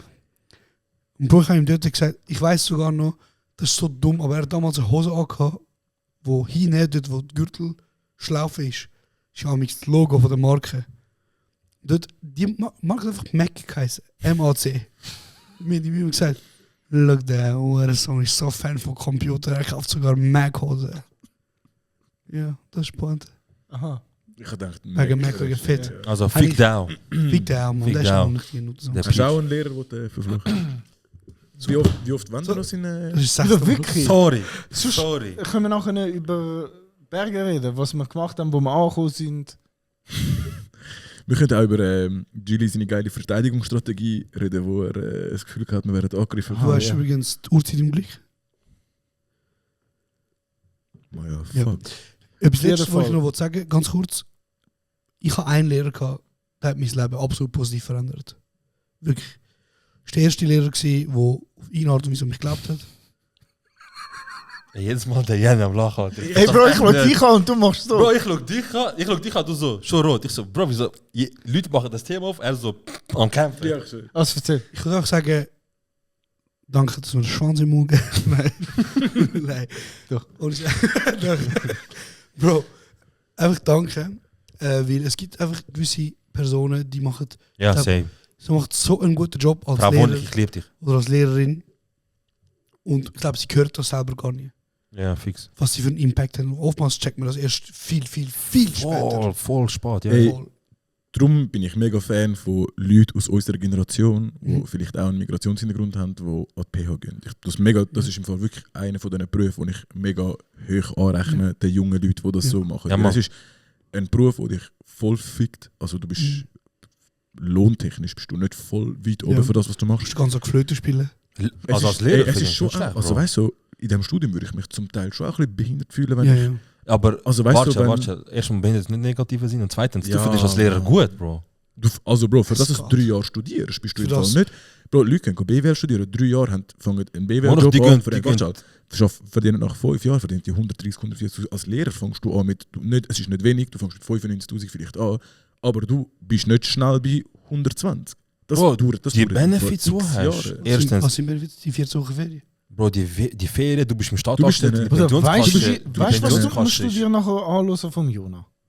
Bro, warte, Du musst warte, überlegen, in diesen Ferien machst du Vorbereitung. Ja. Du Also hast ich würde hure mir oft- sagen, dass du Lehrer... hast- Du hast vorher oft am Abend hast du Elterngespräche, du Ja, hast schwierige ja. Kinder. Es ist für den Kopf ist es schon, Bro, ich gehe ins Safe, Büro, du musst ich den gehe Job ins gerne Büro, machen, safe. Ich mache meine E-Mails, ich mache meine Briefe, ich mache meine Excel-Tabellen, ich schicke den Scheiß ab, ich gehe heim. Mein Kopf ist leer. Ich muss mir nicht überlegen, ja... Schon ein bisschen ein NPC-Job. Hast du nicht Ja. vorgestern Nacht am 11 Uhr gesagt, ich muss noch arbeiten? Ja, das war aber eine andere Szene. gewesen. Bro, es gibt immer Aber das Leute- ist nicht das Gleiche wie pädagogisch für die Erziehung von Kind Ja, aber- eigentlich verantwortlich sind. Ja, nein, Du bist- für Erziehung bist du auch nicht verantwortlich. Nein, aber du bist ja also mal Doch. auf eine gewisse Ja, Art schon und Weise schon. Du hast deinen eine Kindern Verantwortung, du während musst sie bei deinen- dir sind. Du musst deinen Kindern ja schon auch beibringen, wie du lernen, was ist Autorität. Ja, logisch, nicht wie Schlägerei in der kannst du Pause und so, Wie ja. kannst du mit Erwachsenen reden, wie funktioniert ein Dialog, wie funktioniert Ja. Konfliktlösung. Es ist schon, du musst die Habe ich nie Kinder schon gehabt. auch erzählen. Ja, eben. Das ist, weil die alte Generation das nicht gemacht hat, weil wir Hurensöhne als Lehrer hatten. Ja. Die neue Generation. Ich sehe es ja beim Jona zum Beispiel oder bei, keine Ahnung, bei einer Ala, ich sehe es bei einer Freundin zum Beispiel ja auch. Das ist... Ja, fuck. Ja, fuck. Ja, fuck. Es ist schon, du hast schon einen ganz anderen pädagogischen Wert dahinter als vor 20 Jahren. Darum sind wir auch alle so abgefuckt von unseren Lehrern. Das hat schon seine Gründe. Ja, ja, fix. Und ich meine, ich sehe den Jona, Bro, wo mir erzählt, wir schreiben irgendwelche Mädchen oder Buben aus meiner alten Klasse, jetzt wo er zum Beispiel eine neue Klasse übernommen hat, ja, wir würden sie gerne besuchen und so. Ey, hättest du das Gefühl, ich wäre jemals meinen Lehrer besuchen? Bro, ich habe eine Lehrerin, also, hat wahrscheinlich vielleicht jeder von uns, aber du hast jetzt auch jemanden gesagt, der positiv verändert hat. Bro, ich habe eine Lehrerin von der Primar, bis heute ist mir geblieben. Frau Wunderlich, ich liebe dich. Das ist ein so lieber Mensch Das ist gewesen. ein beschissener Name, nicht? Oh, Bro, wieso hättest du Frau Wunderlich, Mann? Wohnlich. Bro, sie ist Heißt ein das? Engel, Bro. Was heißt wohnlich? Ich weiß nicht, sie ist ein Engel gewesen, Alter. Ey, Hör auf, ich sie weiß haten. nicht, Bro, ich habe fast nur Bastarde gehabt. Ich habe in der Ja, ersten, der ist- erste, der ist erste, drauf. zweite, dritte Klasse, glaube ich, habe ich eine chillige Lehrerin gehabt. Und ab dort ist es nur noch bergab. Ich werde nie vergessen, wenn ich in der 4. Klasse eine Lehrerin hatte, wir hatten so eine Sri Lankanerin in der Klasse gehabt, und sie hat damals, wisst ihr noch, die Sagt man das richtig? Sagt Tamil. Schon. Ich weiß nicht, sind alle von Sri Lanka In dem Tamil? Fall. Okay. Ich weiß nicht. Sie hat die grossen Mäppchen, wisst ihr noch, mit den verschiedenen Fächern dahinter. Ja, sie ja, hat so eins fix, gehabt ja. und sie hat wahrscheinlich ihre Aufzüge nicht gemacht und sie so, ja, suchen sie jetzt ihre Aufzüge, sie so am Suchen, ich finde es nicht. Und sie sagt ihr einfach, Steinherz, sie schaut ihr einfach ins Gesicht und sagt, jetzt suchen sie, bis sie schwarz sind. Und die ganz klasse schaut sie immer so. Das war immer unchillig. gewesen. Bruder. Riese. Bro, deswegen, ich auch, weißt du, ich meine, du hast, also jeder von uns hat Bastard als Lehrer gehabt, so gewisse sind weniger stark Bastard gewesen, gewisse weniger, mehr. Aber in der Primar, Bro, ich vergesse nicht, Frau Zellweger, fick dich, Alter, fick dich. Jetzt heißt sie anders, jetzt hat sie einen holländischen Nachnamen, die wahrscheinlich holländisch geheiratet. Das Zellwerk. Das ist etwas tief, Mann. Du bist seit 20 Minuten am Spitten über dir. Ja, Bro, hast du nicht gewusst, dass alles, was in den Kindern passiert, am längsten bleibt. Ich verstehe dich. Freude hat gesagt. Können wir an dieser Stelle schon sagen, eigentlich haben wir eine längere Aufnahme geplant, aber... Gewisse Leute mit der Hochzeit gehen. Wir können, Gewisse Leute sind auch wir pünktlich. können nächste Woche nochmal machen. Danke. Danke. Alhamdulillah, weil vorher so das, wärst du nicht spät.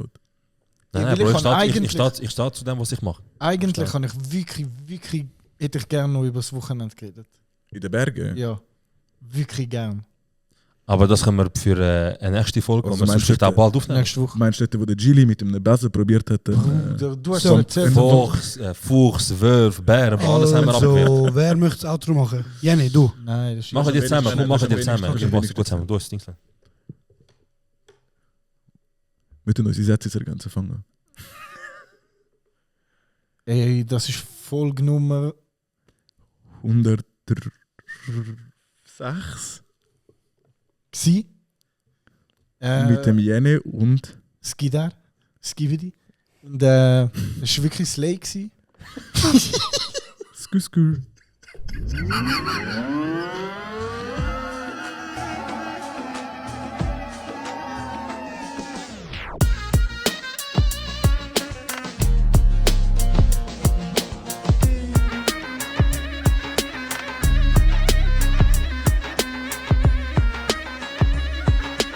Das ist kurz und